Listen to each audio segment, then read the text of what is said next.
Le sourire aux lèvres, ce 12 avril 1961, Youri Gagarin est sur le point de devenir une légende. À 27 ans, le cosmonaute va réaliser ce qu'aucun être humain n'a fait avant lui, un voyage dans l'espace. Sur la base de Baïkonour, la capsule Vostok décolle.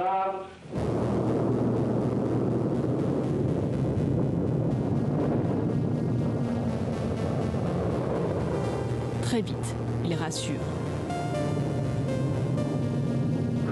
J'observe la Terre. Je distingue le relief, les forêts, les nuages. Youri Gagarin réalise le tour de la Terre en 1h48. À son retour, il devient un héros national.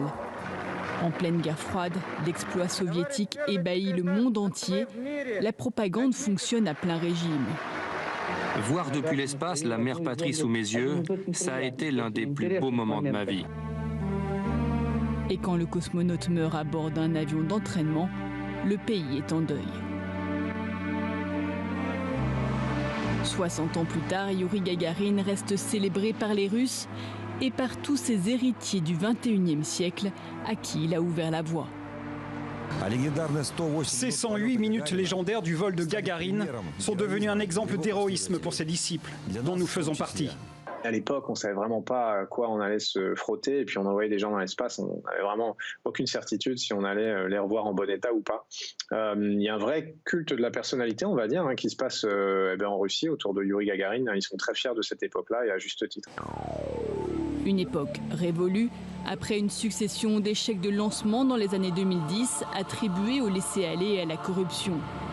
Et depuis un an, concurrencée par l'entreprise américaine SpaceX, Roscosmos, la holding russe du spatial, a perdu le monopole des vols vers la station spatiale internationale.